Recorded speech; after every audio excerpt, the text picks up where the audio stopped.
When creating pretty much any business online, whether it's an affiliate marketing business, a blog, or anything else, the first question you'll often need to ask yourself is what is it going to be about? Or to use the correct internet business parlance, what is your niche or niche as some people pronounce it? A niche is a subject that will appeal to a specific audience. An example of a niche would be sewing.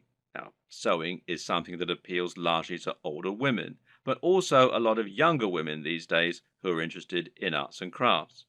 And of course, some men like sewing too. Let's not stereotype here. Either way, most people are either interested in sewing or they're not. Thus, it has a niche appeal and gives you a specific target audience.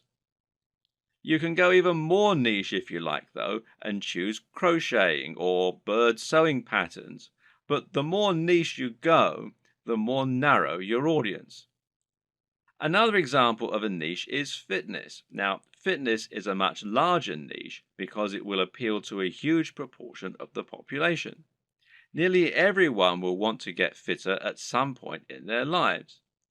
It's still a very specific subject matter that will talk to a very specific type of person, but it's a much broader niche. When it comes to internet business, the key often boils down to finding the right niche, and this will often mean finding a niche that has a broad appeal while not being overly competitive. The problem with the health and fitness niche is that you're going to be going up against a huge number of other channels. Some big names in this space include the Hodge twins, Athlean X, bodybuilding.com, Rob Riches, and Elliot Hulse, to name but a few. Many of these channels have been around for years now and have millions of subscribers and huge amounts of money to spend on marketing. That means if you want to go up against them with a video on how to get abs, you might well struggle to get your video to a position where it will actually be seen and clicked on. But on the other hand, a YouTube channel about crocheting cat patterns probably won't get looked for very often and will quickly reach its peak, leaving you with nowhere else to go, and of course a big cap on how much you can possibly earn. So you need to choose the right topic and to find that sweet spot. So how do you find your niche? A good option is to start with the bigger niches and then to focus down and find yourself a smaller sub-niche within the niche. So to start with, let's look at what the very biggest niches are and what the most lucrative ones are. In general internet marketing, the biggest niches are fitness, dating, self-help, and making money. This is because all of these subjects are things which have a hugely broad appeal and which will appeal to practically everyone. If you have the marketing budget, then you can reach the biggest potential audience this way. At the same time, though, these niches are huge because they have something else going for them: value proposition. Each of them has something very big and important to offer people, an emotional hook that makes people more passionate about a channel. So, for example, fitness isn't really just about getting into shape. It's about being more confident, sexier, healthier, and happier thanks to your training and your diet. People hope that by watching these channels, they can turn their lives around. The same goes for money and dating.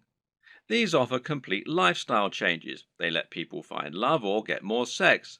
They allow them to travel around the world and to wear nice watches.